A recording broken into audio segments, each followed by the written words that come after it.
C'est une bonne question. Pourquoi certaines personnes sont-elles gauchères?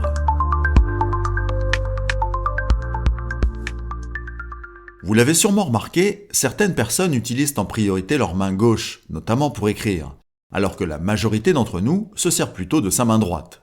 Il y a une explication scientifique à cela, mais il faut d'abord comprendre comment fonctionne le cerveau d'un être humain.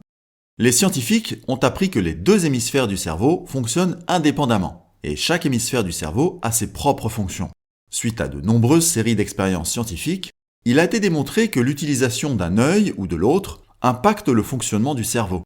Généralement, le contrôle du mouvement des mains, coordonné par les yeux, est géré par l'hémisphère gauche du cerveau. Quand l'enfant développe ses premières capacités motrices, elles sont commandées par l'œil prédominant, majoritairement le gauche. C'est pour cette raison que 90% de la population mondiale est droitière. Mais chaque personne étant unique, il peut arriver que l'inverse se produise et que ce soit l'œil droit qui prédomine, donc le côté droit du cerveau, et enfin par asymétrie, la main gauche. Cette situation se présente chez environ 10% des personnes. Le fait d'être gaucher dépend donc, entre autres, de la domination d'un œil sur l'autre et de son impact sur le fonctionnement du cerveau. Si le côté droit du cerveau est plus stimulé, l'enfant sera plus habile avec sa main gauche. Il faut savoir que la partie gauche du cerveau est plus analytique, logique et spécialisée dans les calculs. La partie droite, quant à elle, reconnaît les visages et l'environnement.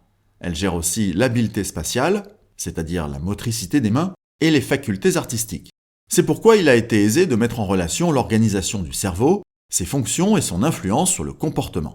Que les gauchers se rassurent, les études du cerveau ont démontré que les gauchers présentent un cerveau qui fonctionne parfaitement, mais simplement à l'inverse des droitiers. Certains gauchers sont d'ailleurs devenus très célèbres, comme le guitariste Jimi Hendrix, l'ex-président américain Barack Obama ou encore le milliardaire Bill Gates. Être gaucher au siècle dernier était considéré comme une anomalie. Cela pouvait être associé à un dysfonctionnement du cerveau, voire une maladie mentale. Il était commun de devoir forcer un gaucher à écrire avec la main droite. Heureusement, cette époque est révolue, et les études nous ont démontré que rien n'était absolument binaire et il existe une multitude de graduations. Mais notre monde a été organisé autour des droitiers. Les ouvre-boîtes, les ciseaux, les cahiers à spirale, les gauchers sont continuellement obligés de s'adapter à ces outils qui n'ont pas été pensés pour eux.